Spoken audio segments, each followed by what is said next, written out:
All right. I forgot where we were. I'm just gonna. Well, You were talking about milkman. Oh yeah, there's a milkman story we did not hear about. So Stuart, you were mentioning how we're all milkmen and we're gonna be out of a job. That's bad news. Tell us more. Yeah, and I don't think network engineers are ever going to go away. We were saying about how back in the day milkmen used to come round and leave milk on your door and things like that.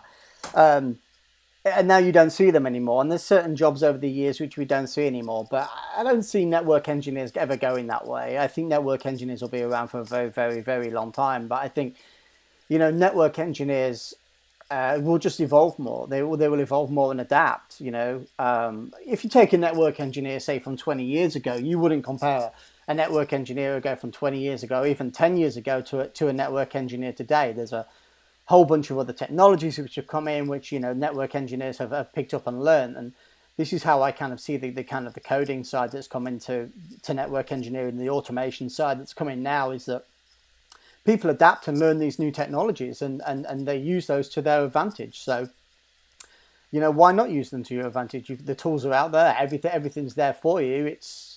There's so much of a great leverage you can have for your entire business case by learning automation.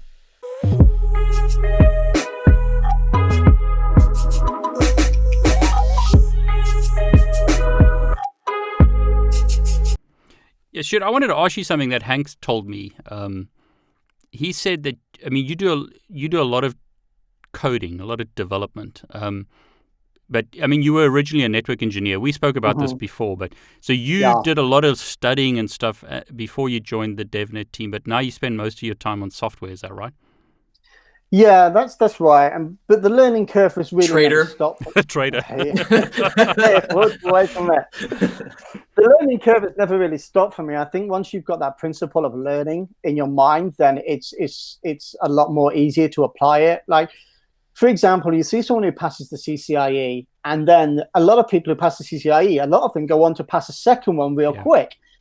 And they pass the second one, say it takes them 3 years to pass the first one, and then they pass the second one within the next, I don't know, year, like that and stuff. And the reason they're able to do that is because they've got into that pattern, that learning pattern. And it was much the same for me, like, learning networking and things like that is dedicating that time to actually learning something. It's going to humble you when you're learning something new. And as you go on and become more experienced as an engineer, sometimes it can feel, maybe even more humbling when, you're learning something new for the first time. But, you dedicate your time to it, you rinse and repeat and just for it. And, having that discipline, you're able to pick that up. Yeah, it sounds like, that's another important principle: never stop learning. Never stop learning. Never stop learning. It's like you said, when I got my CCIE, it felt like I just realized how little I knew. Yeah, and I've heard that many times for the people that do in the CCIE. Like, I knew somebody who took one of Narvik's classes and things, and they thought going into that class that they knew RIP or that they knew ERGRP, and it literally within the first few hours they just felt like they had been destroyed by this. They were thinking, "Wow, I thought I knew this." So. And there's another lesson there. Don't boast about your knowledge, because there's always someone who knows more than you. Oh yeah. Yeah. So this is I'm just full of stories. No, go for it. I play guitar. I've played guitar for a number of years. My father was a musician. My father's a drummer. He started, way back in the 60s and he was out there, man. He was out there. A lot of Deep Purple and Moody Blues and Sabbath and things, which is pretty much, probably why I'm like I am today, for a huge love of that music. And I started playing guitar around the age of 12, 13, and my father bought me this guitar that was, it's pretty much like an egg slicer. You cut your fingers playing it, kind of thing. And I got a little bit better guitar and things like that. And I got to the age of around, and again, the only way you get good at it or playing guitar is pretty much by practicing, sitting there for 3 or 4 hours a night, and that's what I did. I love playing the guitar. my parents will tell you stories now about how they're coming to my room at sort of like 1 a.m. and stuff, and I'd be asleep with my guitar in my hands. And I'd play it first thing in the morning. I'd play it last thing at night. Because it was just something I was just really passionate about. So now you're doing that with your laptop. You're falling asleep. You got code all over. Yeah, pretty much. That's why I have to sort of like wipe the drool off it and like pull the beard hairs out from between the keys. That's the thing. I think they're getting sick of me at the Apple shop now. When the space bar tab bar's not working, and they pull a hair out of it, and it's sort of like 2 feet long. That's never happened. We're gonna edit the part where you said it didn't happen. No, it did happen. Oh, it happened. Yeah, it happened. Did it happen? I'll leave that out for you. And I went out to this big music shop when I was probably about 17, 18. And I went out there with a friend who was looking to buy a new PA for his band. Spent some serious money. We went into this music shop. And he introduced me, and he said, "Oh yeah, this is a young guy that I work with, really talented guitarist." And I mean, I was a typical sort of really cocksure, thought I knew everything, kind of, And he said to me, "You play guitar?" And I'm like, "Yeah," really sort of casually and stuff, as I stood there in my kind of Motley Crue t-shirt. And he says to me, "Do you want to have a go on one of the guitars?" I was like, "While you're waiting for your friend." I was like, yeah, cool. Just, hook me up, bro. So he took this guitar down and he plugged it in and stuff. And he said, "Let me just make sure it's in tune for you." And he sat down and he just blistered. There was smoke coming off his fingers. I mean, it was astonishingly amazing. The riffs he was doing. And I just kind of stood there, my mouth open, as he just kind of just soloed away for literally 10 minutes. With things I couldn't even dream of playing. It was just amazing to see. And then he just like rolled the volume back on the guitar and handed it to me and goes, "All yours, expert." You know what I mean? I mean, how do you've just got in there, claiming that I'm the next, / Steve Vai, Zach Wilde guitar player and stuff like this, and this guy's just destroyed me in absolute seconds. So you're right, absolutely right. Is that, and it's something you'll never hear me say. It's not the type of person that I am. I'll never say, "Oh, I'm an expert." That's, if you ask me, I will always say, "I'm a beginner. I'm a beginner." You liar. I think it's. If you're a beginner, then all of us haven't even started yet. Yeah. But it's funny because Hank does the same as well. When we was at the Devnet Express in Orlando, because he pretty much takes that same ethos as well. He will still say, we're talking about say Python or something, and he'll say, "Yeah, I'm still a beginner." But I think that's an interesting subject because Cisco and a lot of the other vendors and things, they have the different stacks of certifications: associate, professional, and expert, and then they have architect or the CCDA and the car now. To weigh in these things. But when you're kind of in the coding world and stuff, how do you measure where you are? Is it based on years of experience? Is it based on projects you've done? Is it based on what you've deployed, what you've written, and that kind of stuff? There's no real kind of benchmark and things like that. And someone will say, "Well, you're a CCIE, RNS, and DC and stuff like that. Where are you with your coding skills or something?" And it's where do you say you are? How do we evaluate where you are with coding? If you're like me, a network engineer who's got into coding, how do you evaluate yourself? That's tough. I find that Chuck. frustrating. Well, yeah, because that's I love Cisco because you can easily get a certification, or not easily. It takes time and work, and it's hard. But you get a certification, and that much, and that's that's your level. But programming, I talk to anyone. Like I was talking with Dimitri Fiegel. Is that how you say his last name, Fiegel? Yeah. And I was like, should I learn Python and just get deep and become a Python programmer? And he's like, "Oh, you'll spend 2 years and still feel like you're not there." And I'm like, well, that's not satisfying at all. I don't want to hear that. So how do you deal with that? Is like someone who's in DevNet. So you're the guy we're all looking to. Not to put any pressure on you, but I mean you're the you're the wizard. You're over there doing #metal DevOps and stuff. I mean you're the guy. So how do you gauge yourself? And we'll talk about the new language you're going to learn here in a bit, or you're learning Go. But Yes. how do you gauge yourself? I think for me, it's It's being able to accomplish my daily tasks.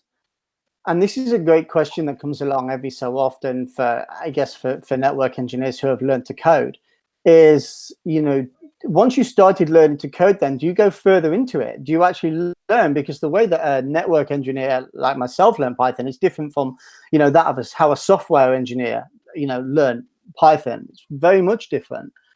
So I want to, there's certain things I want to achieve with my Python, programming, and there's certain things I want to be able to do. I want to be able to, configure devices, and I want to retrieve information from devices. I want to be able to build things like CI/CD pipelines and things like that. And I want to do that in the best possible way. I want to orchestrate my systems and things. I want to sort of like begin to remove that kind of human sort of CLI interaction and the firefighting that I've been doing for a number of years. And then once I've achieved those goals and things like that, once I'm able to, push changes to them, retrieve information back from them, I put a kind of a check in that box to say that I can do this. And then what I look to do is I look to go back to almost the beginning, say that takes me, like you said, Chuck, 2 years to do that. I will then go back and I will look at the way that I started 2 years ago and then kind of work on then improving all of that from what I know at that 2-year junction. I'll go back to the beginning and then rewrite code that I wrote 2 years ago and then improve it and constantly improve it. And I think that's the thing with code is that you're constantly evolving and improving it as you're going along. And that makes sense. So like right now, your title at Cisco is network automation developer, but would you still consider yourself a network engineer? Yeah, I would. I always want to be a network engineer. The way that I think about myself now is that I'm a network engineer with automation skills and with coding skills. That's how I think about it.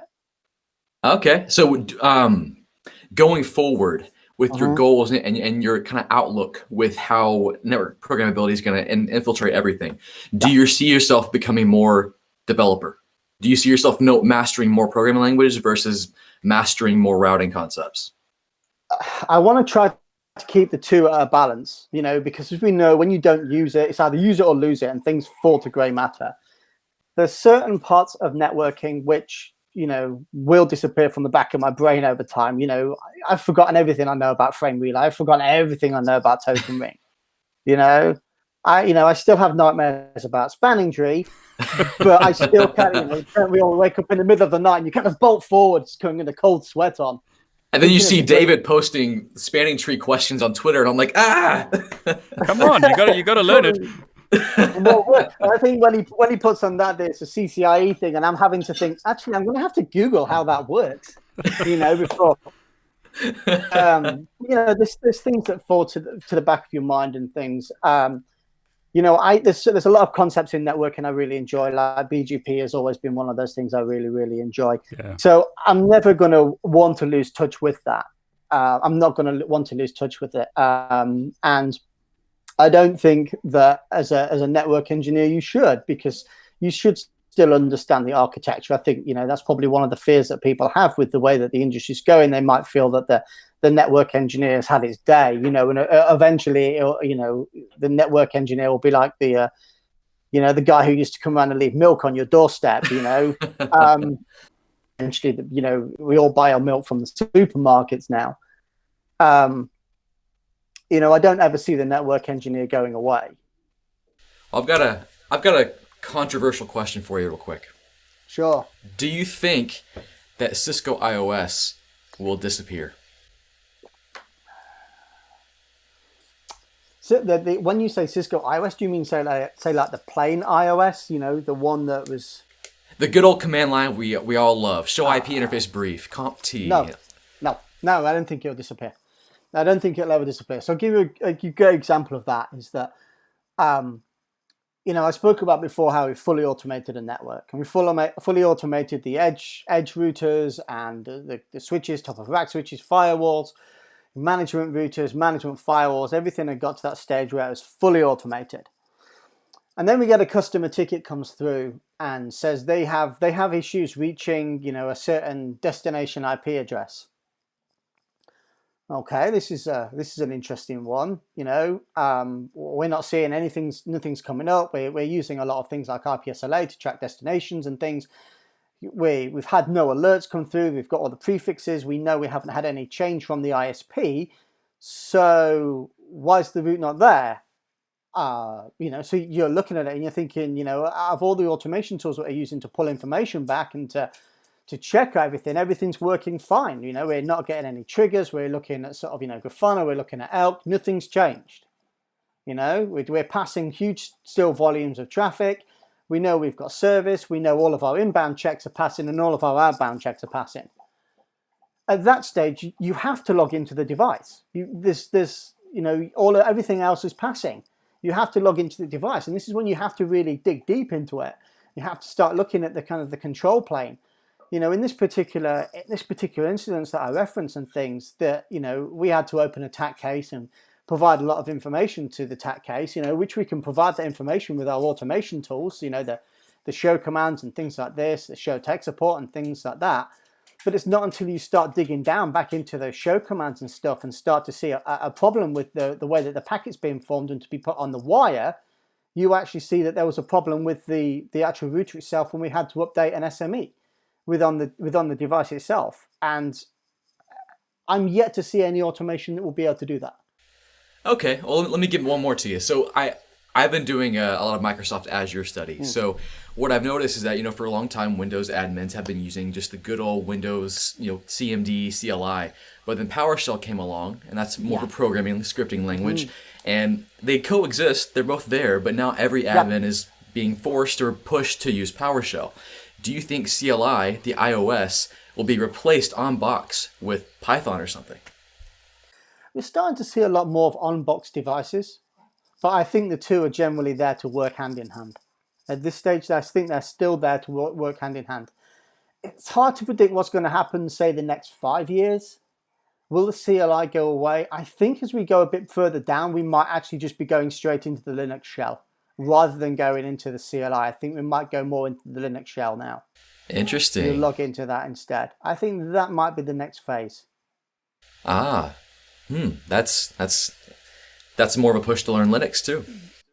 It is, yeah, absolutely. And the guys that I see who are like, the guys that I really, look up to and the pioneers in the industry and things like that, who are really pushing network automation really hard now, those are the guys that came from that kind of Linux background. Some of the best guys that I see, in network engineering and network automation were, started out in that Linux area. And I had a great conversation with TAC a number of years ago about, they talked about the difference between an engineer which had come in through the Linux background, say the Windows background, and how they interpreted TCP/IP, and how they interpreted the stack. And that was quite interesting as well. So I think there's a definite coalition there where the people that say started out maybe doing service with Linux and things like that and started out with Bash, then moved into Cisco and then have never really left that kind of working through stuff with Bash and doing automation through Bash. And now we're adopting the kind of the Python and Golang and the things that we're seeing now really being pushed in the automation world. It's interesting, Stuart, because when we spoke last, you specifically mentioned learning Linux and Bash. So that's something that you would recommend, is that right? And then we can talk about Golang because you've mentioned that as well. Yeah, I think learning Linux is really good. And there's been times I know when I didn't learn Linux and things. I learned a little bit. I kind of dabbled my feet into it. Because we had a box that was running rancid at the time and stuff, and I needed to get information from it and things. But having that little bit of Linux knowledge certainly is really, really helpful, especially if you're using things like source control and things, and you want to be able to navigate around the command line pretty fluently on your machine. Having that background or having some Bash skills is going to be really important. It's interesting what you said about dropping to the Linux underlying operating system instead of using the CLI. It makes a lot of sense. I've done that for years with like Cisco Unified Communications Manager, the voice system. I mean, we have the GUI, but you have to go into the command line sometimes, and it's Red Hat based underneath.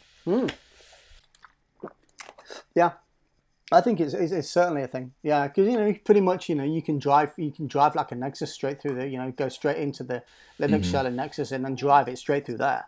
Yeah. So I think that's really interesting. So, I mean, do you want to, Chuck, I don't know if you want to ask the question about Golang. Did you want to prod Stuart about Golang? Yeah. So I find it awkward to call it Golang because it feels weird. But it's basically called Go, right? And it was made by Google. This is something you're learning. Yes, it is. Yeah. So you kind of sound like a Google fanboy right now. I was a bit of a Google fanboy. I started to look at a lot of the things like gRPC and things like that, and I work quite closely with the XR team who are doing some stuff with GNMI as well. Those are all terms that I have no idea what those mean. Yeah, gRPC generally used in sort of like streaming telemetry as well. Oh, okay. Which is hugely popular at the minute, especially with sort of like, the dial-in, dial-out streaming telemetry. And one of the guys I work with at Cisco, he wrote some stuff in Go, and I started to look at it, and I thought, I've wanted to learn this for a little bit. And I was kind of hesitant about learning a second language, and we talk about, when should you learn a second language? Should you be, proficient in say Python before you move on to the next language? But as we talked about a little bit before is, when are you proficient in that language? When are you ready to move on, to learn something else? And, I'm a big believer, in like, if not now, when, so, and I thought, what do I do now? Do I double down on Python? Do I really, really double down onto this?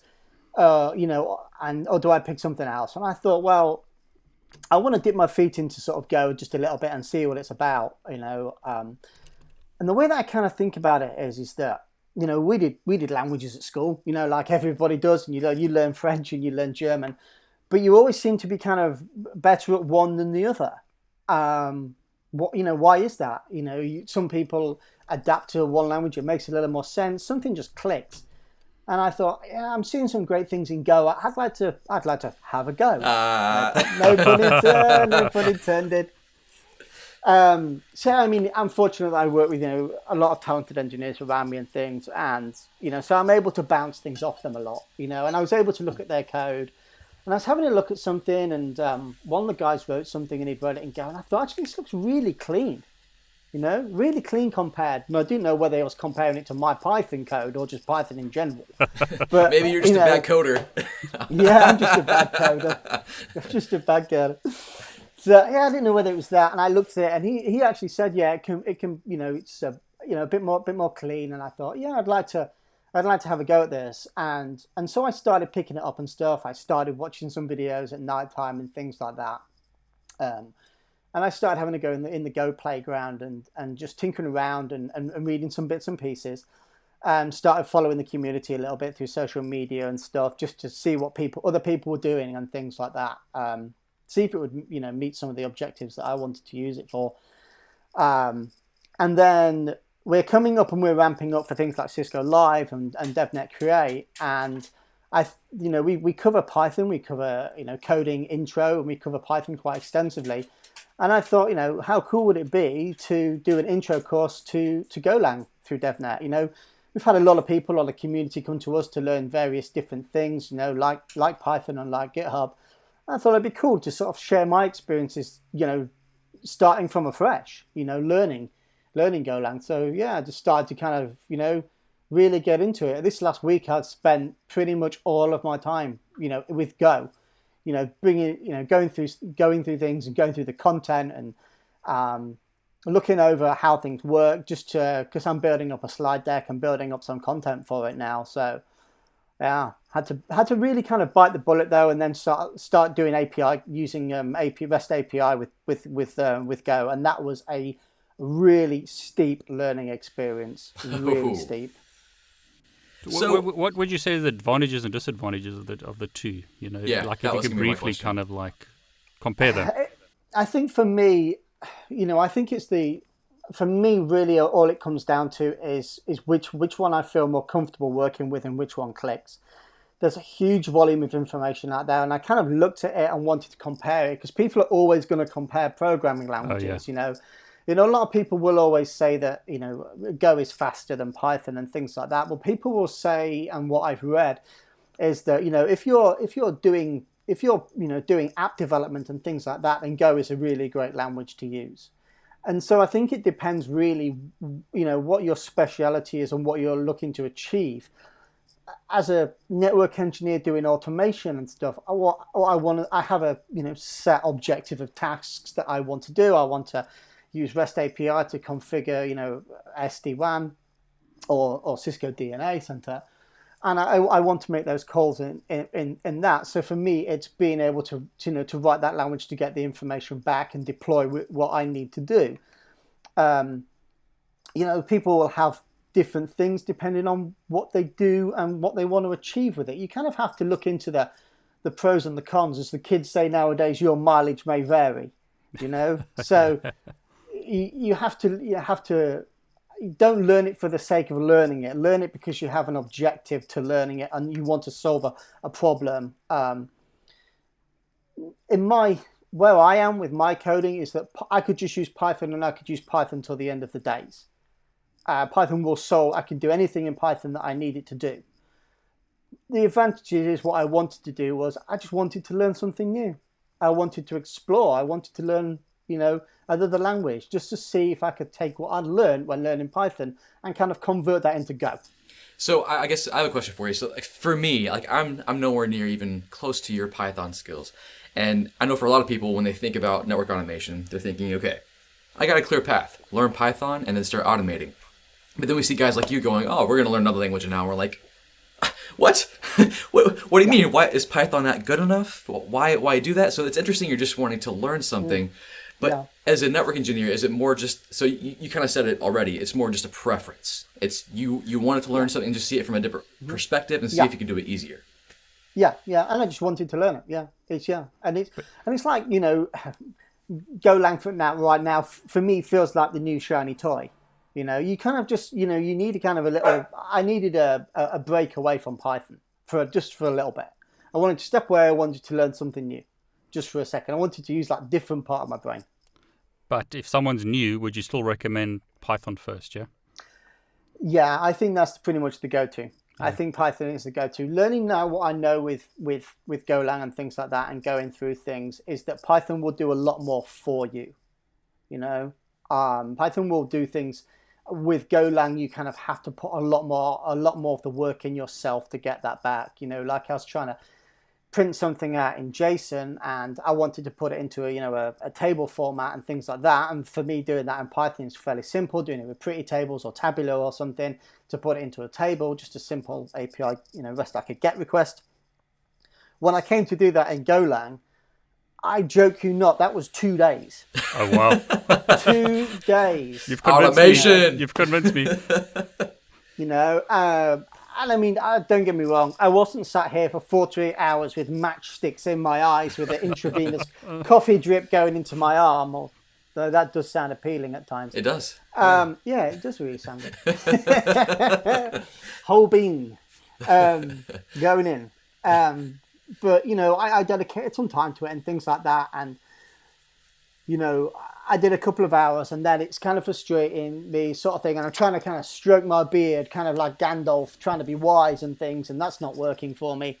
Oh, that always works for me. Huh, that's weird. Oh, it doesn't, yeah. The beard, you've got the beard of power.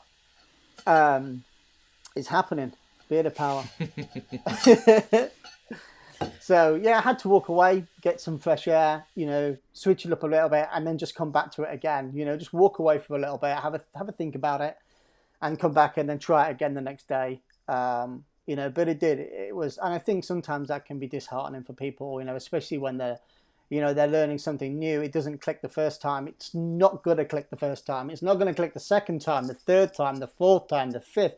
I'm going into triple digits. Where things I'm thinking, this should be happening, I should be, and it's not, and then you pass that kind of eureka moment and I get it.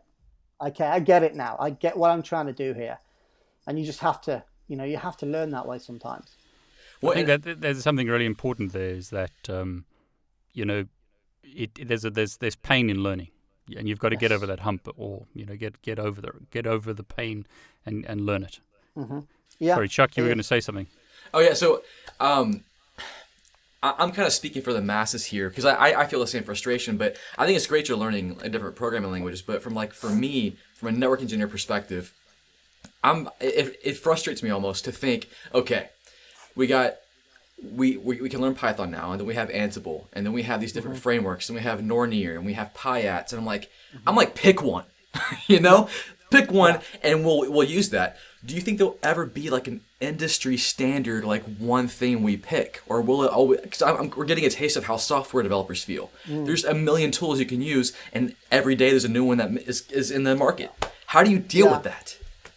I think it really also depends on the team that you're on, because you might join a new team, and there, like you said, there's Nornir and PyAts, and you've used Nornir on this other team, and then you move to this other team and they're using PyAts.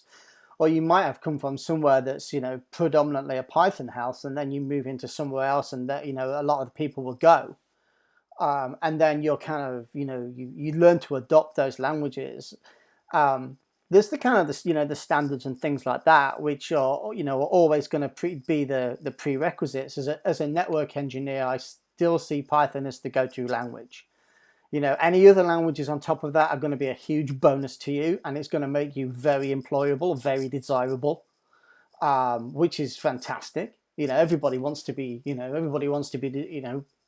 the hottest thing on the block. They want the best opportunities, the best jobs, and things like that. So, will we settle down for like a cookie cutter sort of framework sit down where they'll say, a network engineer must know this and must know this and must know this? Yeah. Will it just settle on that? It might settle on that for a few years. You can bet, though, that Python's going to be in there. You can bet that Python is going to be in there. I don't think you can go wrong from learning that right now.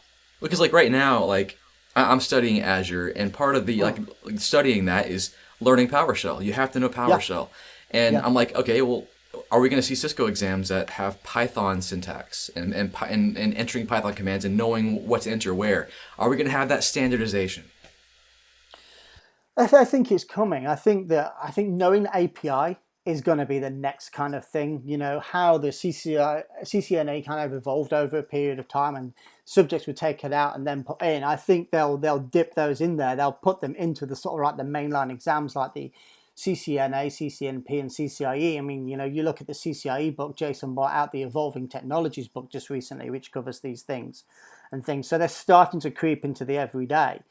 The dedicated exams and things like that, you've got the MP Desi and the MP Dev right now, and there's also the PRNE course, which is a Cisco course, which teaches you to use Python and things like that. I think the interaction with devices using REST, using a certain code, is likely to happen.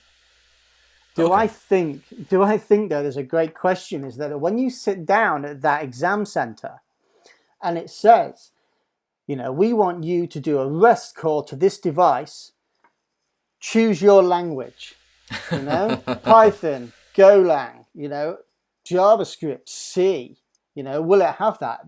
That'd be a huge advantage to be able to do that, because with a northbound API, you can do that. It should be a real world example. That's interesting. I would love to see that. That'd be, because you're right. It'd be hard to standardize that, but if they have the option and you just had to make it connect and make it work, that would be interesting. Yeah. And it has to pass. It has to pull it back. Yeah. I'll interject something here. I just spoke earlier to my friend Chuck Black in California. He's been doing this for 40 years. And Chuck, to not spoil it for anyone, but he's just having to now learn Scala, which is another language that he's had to add to his toolkit, if you like. Yeah. And I think the moral of the story is there is no single path. Different developers will use their shiny toy, kind of like you now, Stuart. You've got the shiny toy, Golang, that you're trying to learn. And different developers have different languages. So I don't think there'll ever be one. This is the only way. There won't be one ring to rule them all. No. But there should be. But I get it, and I have to admit, at first I was pretty resistant to it, because I'm coming from the CCNA, CCNP, just the straightforward mindset. You learn it, you got it, you're good, you can do the job. Now there's so many different ways to do it. I'm like, oh my gosh, it's overload. But I'm learning, I'm getting there. I think it's just options, though. Different people will like different languages. Yeah. So you got to pick the one that you like. So I think it's some guys will like Go, some guys will like Python, some will like Java. They all have good and bad. Mm-hmm. So I do want to switch us to talking about the other topic, talking about Jocko and discipline. Yes. So I know, like with network automation, the big thing is getting more control of your environment. So when I think network automation, I think the perfect application is for a network engineer who's in an environment, he's overtaxed, overworked, can't manage everything, he's got projects and projects, yet he's still trying to put out fires over here. Network automation is the perfect application. And you're talking about, and Jocko, if you guys don't know who Jocko is, I'll put a link up here, throw it on the screen, or David will. David's going to be editing this. He's this guy who talks about ownership and discipline and just owning your life and your environment. How do you apply that to being a network engineer? How do you apply that to automation? And how do you apply it to your own life and your own learning? That's a lot of questions, so go. No, yeah, I think, so Jocko, the book for Jocko, one of my former managers, he picked up Jocko's book, and he'd been a big fan of Tim Ferriss for a while. Yeah. They're the really great, they're the really, really great author and things. And I've read quite a few books and things, to help me with my kind of mindset and things like that, because I don't just go away and read Python books or sort of Cisco Press books. I started reading, I read The Magic of Thinking Big by Schwartz a long, long time ago. And that really helped me sort of like solidify that the business is my own, and I've read the sort of like, the Think Rich, Grow Rich by Napoleon Hill, and How to Make Friends and Influence People, and, those kind of books and things. And we often talk with my former manager and things like that about discipline and about ownership. And he came to me with this book. And then it became mandatory on our team, for everybody on our team, to actually read Jocko's book. So yeah, I read through that, and I thought, you know what, he's right. And I've always been fairly disciplined, especially when it comes to learning something. I'm able to, carve out that time, whenever that is, whether I have to get up early in the morning or whether I have to stay up at night, studying for my CCNA and things. Is, I would do 2 or 3 hours reading at night. I would have audio on in the car. I had, it was Scott Morris did the CCIE audio. And that might seem a little bit of a jump for a CCNA sort of, engineering things, but it's just getting that kind of, getting that information, in different sort of ways. People like videos, people like books, people like podcasts. And I had this audio on in the car at the time. I had a 2-hour journey and stuff each way to work, and I used to drive this like 15-year-old car, all of this way. Lovely, fantastic car, and I would listen to this on the way. And the same thing kind of happens in things. If you want to learn something new like this, you have to carve out that time. If you want to change something, you have to make time for it. You can't make excuses. As Jocko says, excuses are lies. You have to stop making excuses to yourself, and you have to, if you want to do something, you have to dedicate your time to it. And that's what he means by discipline equals freedom for me. I think about that phrase all the time, because I read Jocko's book. I think it was Extreme Ownership, or one of those guys, a long time ago. And I follow him on Twitter, and every morning, 4 a.m., you see his little stopwatch. Yes. I woke up today, and then he has his aftermath where he worked out. I'm like, I'm just sitting here reading this at 7 a.m., like thinking, oh, okay, I missed the boat on that. But it's hard to have that kind of discipline. It is. I'm still trying to master that. So how is what's your schedule like now? Because you're working with Devnet, you're developing a lot of stuff, but you're also learning at the same time. How do you manage that? What do you do? Like, let's take me through your routine if you don't mind. Yeah, sure. So I'm up at 6 a.m. I'm up at 6 a.m. First thing I do is, get up, kiss my wife, kiss my little boy good morning and things, put some water down me. I do cardio for 30 minutes in the morning. Just on an empty stomach, have some water and stuff like that. And I do cardio, an empty stomach in the morning and things like that. And I will pick up my work phone and I will check my emails while I'm on my work phone. And things. I'll just go through them. So I'll reply to anything pretty much straight away at that time in the morning, or I'll just mark anything else. We have internal, obviously, chat rooms and things like that. So I'll mark anything that I need to do on that. I come off the kind of cardio, get my morning started with breakfast with my family, and that's incredibly important to me. yeah, I'm very, very lucky in this job that, my time is my own and I manage my own time. We are given that as advocates on Devnet. We don't have anybody watching over our shoulder, so you have to be pretty disciplined, to be able to do that. So I get on with my day, I have my breakfast, and then I'll sort of like, if I need to sit down on my laptop for an hour or something like that, just to avert on anything, immediately I'll do that. I'll walk our son to school. I'll come back from school and pretty much straight away then I'll crank on another coffee and stuff. My headphones will go on and I just go straight into code mode. Now my code mode is kind of, I might be doing it for something. It's all going to be work-based and it's all going to be learning for me. So the two always go hand in hand. So at the minute with the stuff that I'm learning for Go and things like that, I put my headphones on. I've got some Metallica or some Pantera on in the background. I've got my coffee, it's go time. And I'll do that till probably from 9 till, I'd say, 11 o'clock. I do that from 9 till 11. I go strong from 9, 11. 11 o'clock, I'm out the door with my wife. And we go down to the gym. And I go down there and kill it down there. I'm putting an hour and a half down there, just throwing some heavy weights around. Which I really enjoy. I really enjoy that. Which is really cool. Yeah, enjoy doing that. Come back, have some lunch, and then it's pretty much pick up on, doing the development for Devnet. Then it's pretty much focused then on the things that I'm working on my day-to-day with the team and things like that, and meeting the goals that I've got for the team and things. And then as the afternoon goes by, a lot of people I work with are in America anyway, so the kind of the East Coast comes on time, and then sort of like, the guys in Texas come online, and then eventually sort of, the West Coast guys, sort of come on, which is around 4 o'clock, 5 o'clock my time. And then I'll be with them I'll be there till about 11:30 some nights, just working away and stuff like that. And I'll take breaks in there as well. But yeah, I'm usually around doing stuff and, up until that time and things like that, on and off. But if I want to take sort of like a, 2 hours out of my day and things like that, I'm okay to do that, which is one of the great things about our team.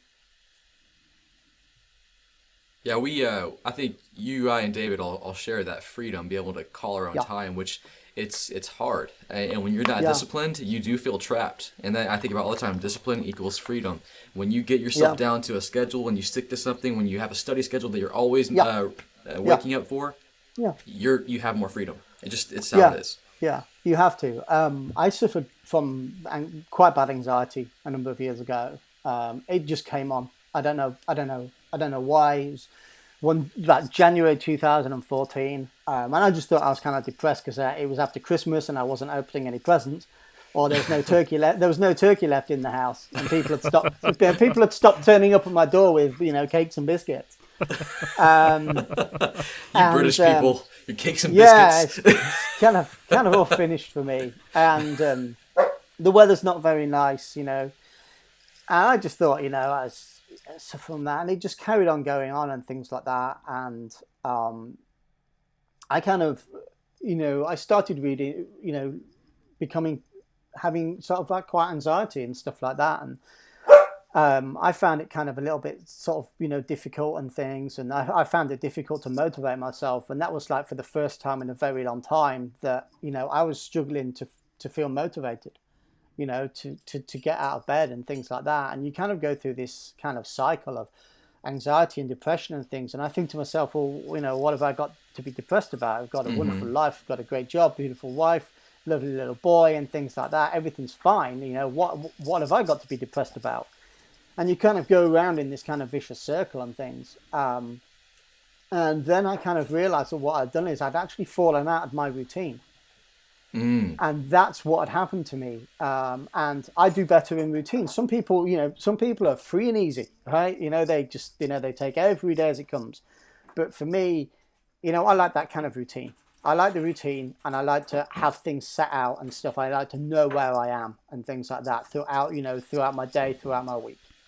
And what you described it's so funny because like I'm listening to you talking about this, and I go through those feelings all the time, and it happened when I had more control over my time.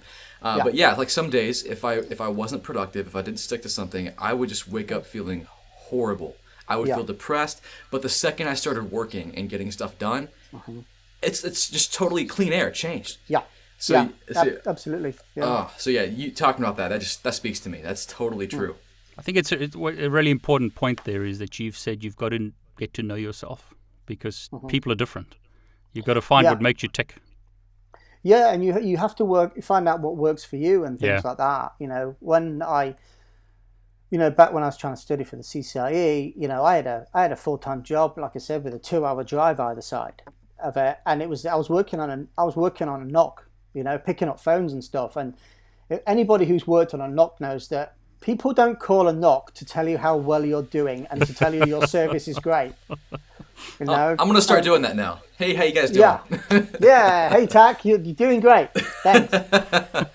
I had trouble with that. I really had trouble with that. And my manager at the time, Dave, he said that to me. He said, people aren't going to call up. He said, you've got to be prepared. And that's, when that phone kind of rings next to you, you have to be prepared because, when you pick that phone up, that person calling you he or she has been yelled at. Their customers have yelled at them, or other people have yelled at them. Their boss has yelled at them. So when they call you, they've already had 30 people yell at them, perhaps even more. Mm-hmm. Especially if you're an ISP and their circuit's gone down. They're losing money. They're losing productivity. They're not going to call you and be pleasant. It's you have to put yourself in their shoes for 5 minutes. And so you have to be prepared to deal with that. And then, so I'm working this job and I'm trying to do 2-3 hours study a night, and I've got this audio on in the car going back and forth and things. And my son at the time was a newborn, so I've got to, I'm going to come home and I've got to be super dad. I've got to be super husband. And I'm trying to do this. I'm trying to do the best I can at my job, putting out fires, from 9 till 6 every day, plus the 2-hour drive either side. And I'm studying, and I was trying to look at other people, how they were studying for the exam, because I'm in this little study group and things like that. Yeah. And I spoke to a gentleman, and I believe he was in Sweden at the time, and he was a single father with 3 kids. Oh, wow. And he would get up at 3 a.m. This is before I read Jocko's book. 10 years before I read Jocko's book, he would get up at 3 a.m.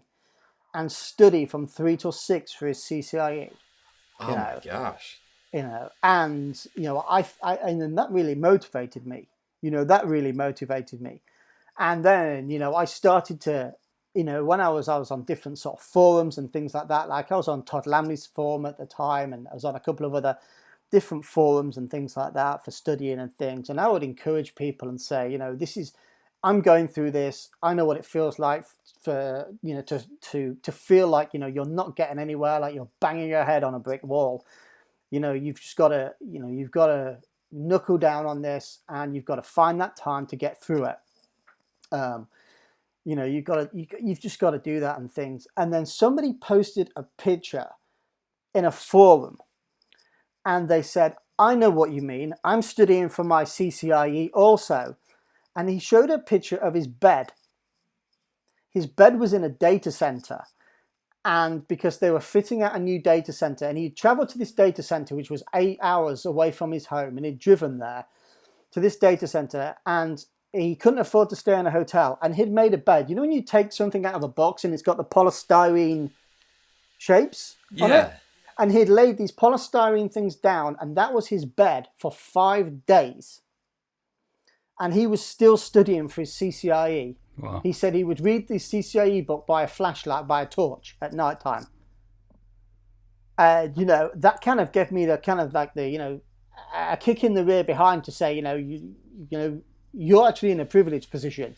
You sleep in your, a nice bed and things like that, and you're not, miles away from your family sleeping on a data center floor studying for this. So, there's that kind of saying where, if you think you're going through a hard time, believe me, there's somebody out there going through worse. Yeah.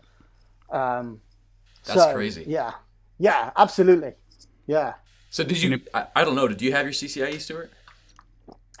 I didn't. No, I took the written part of the exam, but then my direction of my job started to change quite dramatically. And I just moved to Cisco at the time, and I had to learn a whole new bunch of sort of technologies at the same time. So I started moving sort of a little more focused into the data center side. So what I did was I did what a lot of people did, and I kind of put a pin in it. I put a pin in it, and kind of vowed to return to it one day. But I mean, here's a question for you, Stuart. With what you know today, with network automation, do you think it's still worth going for a CCIE, or would you think now at your position with all the, the programming knowledge that you have, you've gone past that? No, I don't think I feel I've gone past it. I think that, I think it's still a really, really valid thing to have. I think the CCIE still is that benchmark. I think for me, the ideal thing is to have the CCIE in your discipline. And I'm really an R&S engineer and kind of service provider, that if you've got that really strong background in R&S, whether that's the CCIE R&S or CCIE service provider, if you've got that really, really strong background in that, and then you learn automation on top of that, you're going to become invincible. You're going to become the force to be reckoned with. As someone once told me, you'll be a midfield general, out there and things like that, and we've spoke about it before about knowledge being power, is that, you can never have too much knowledge. So I think it's still, I still think it's still the most worthwhile certificate today. I think the desire to have that, and for anybody that does the CCIE, because everybody knows that the journey that you take to become a CCIE is not a cakewalk. It's hell and high water, and it's three things: money, time, and sacrifice. You're going to lose friends, You're not selling it so well right now. No, you're going to lose money. It's hard, It really is. You're right. It really is hard. There's people, and you think, well, what, wow, you might go through times, and you might think, well, why am I doing this? Why am I putting myself through this? There's times, but you have to reassure yourself that at the end of it, it's going to be worth it. It's because I don't think there's any better feeling than walking out of, coming away, getting your digits. I really don't. And I see people getting their digits, and I hear about the study, and I mean I love the idea of like going for that and discipline and completing something massive. And I just got my CCNP, so I'm contemplating doing the CCIE. Yeah. But I'll be honest, I'm scared to do it. Like, not because I'm scared that I can't do it. I'm scared about the time commitments. I already don't have balance in my life right now. I'll be honest about that. And thinking about doing that, I'm like, I don't know if I want to do that. Do I even need to? And would my time be better spent learning programming? Would that be a better use of my time versus getting a CCIE? So for you kind of made that decision. What would you advise for people who kind of have that mindset? I would always say do both. I'm going to always say do both. I think it's possible. I think it's possible. It is totally possible. I think it is. I mean, because you don't need to become an expert in programming. You really don't. You're not looking to attain that CCIE level within programming. You're looking to bolster your skills and help with your workflows and things. So you can run it alongside of there. You really, really can run that alongside of there. Like I said, an hour a day of just doing a bit of Python and things like that, and automating some of your tasks and things, like automating the boring stuff. So you have more time to concentrate on those things. Totally possible. Totally possible. Okay. How bad do you want it? How bad do you want it? Give you a great example. I talked about playing guitar earlier, and it comes to no surprises people when they say, "What do you like playing?" And I say, I love playing Metallica, I love playing Pantera and things like that. They're my things. I have this huge passion for classical guitar playing as well. I love classical guitar playing. I mean, I love a lot of genres of music, and I like playing jazz, but I like classical guitar playing. I especially love flamenco. Flamenco is probably one of the hardest to play on the guitar. It's really, really difficult. And I used to break my guitar playing and my guitar playing practicing up into 1 minute I'm playing Pantera and Metallica, and then I would take a break, and then I'd sit down and I would spend some time doing some flamenco. I would unwind playing flamenco, learning flamenco guitar. It's possible to run two different disciplines alongside each other, as long as you're separating them. Don't try and run them both together, because multitasking is bad. right? Run them separately. Do them separately. I found it used like a different part of my brain almost when I was doing it. Interesting. Well, I'm going to take that and just that and think about it. I was just going to say, Chuck, I mean, a lot of guys, I've heard this a lot. It's like either or, and I don't think that's true. I like what Stuart says. It's and. There's nothing to stop you doing both. You know, why do you limit yourself? Well, and I guess like for me, and I know this isn't probably the case, but like getting your CCIE is almost like becoming a master in whatever that realm is. And I know when you get to the point you realize you don't know everything, but you still have reached one of the highest echelons in your career. Whereas like learning programming, I mean, you never feel like you've arrived. There is no certificate or certification. So I guess there's that dichotomy. I guess it's a frustrating thing to try and figure out. And it is because you're not seeing it like with the CCIE. You're seeing that goal. You're seeing that flight to the exam center. You're seeing that sort of sitting down with the proctor. You're coming out of there, and then you're seeing the notification, and you're almost like checking the box in there, and it's a milestone. You've passed it. There's the certification. But you're right, with programming, there isn't that that milestone, that goal. It becomes then back to that self-discipline thing that we talk about. Is constantly learning something new. I would say this. I mean, I don't know if you agree with this, Stuart. Like when you become a CCIE, there's a check of knowledge, but it's not the end of your knowledge. It feels like you're starting a different journey. You still got to keep on learning, because if you do a routing and switching CCIE, you still got a whole bunch of other disciplines that you could attain.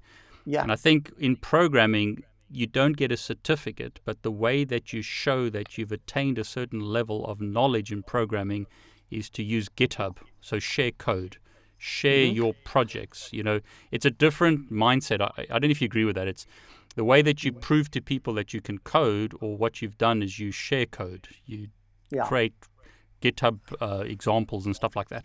Would you agree with that? Yeah, I think that's a great way to look at it. I started sharing my code recently on GitHub only sort of 2 years ago and stuff like that. I started to put on there. I think the thing that kind of scared me a little bit to start off is that I thought people might comment on there and say mean things about my code, and my code would get offended and then go in the corner and kind of cry. But that's really not been the case. There's been quite a few positives on there and things like that. And generally the community will say, hey, have you thought about doing it this way and things like that? And then you can look at that and go, oh yeah, actually, I'm going to refactor this. I'm going to redo it again. Or I'm going to do it again. I'm going to do it another way. And then I'm going to document why I did it this way as well, because then somebody else might come across that and say, oh, I thought about doing it that way as well. But then, you chose to do it this way, and this is perhaps why you did it that way as well. I think, another thing you can always say about CCIE, and I'm not knocking it because, for me it was a hard journey, is not all CCIEs are created equal, and not all programmers are created equal. No. And one way to differentiate yourself is to show people your code. Mm-hmm. Yeah, I'd say that. I say that quite a lot with sort of, with Devnet and things like that. And we have Code Exchange to do that as well, where we encourage people to to share their code and things like that. Certainly when we've ran, a lot of the Devnet events and things, and the Devnet Express, we encourage people to sort of to put their kind of code on there as well, put code up on the repo and stuff like that, and share the code out, because, they come away from events and things, you feel really inspired and you've learned some new things. Well, you heard it here first. This year's Devnet's going to be the best ever, right? Yeah, absolutely. Well, awesome. Stuart, thank you so much. Or Big Evil Beard, thank you so much for being here. Thank you, Chuck. This is awesome.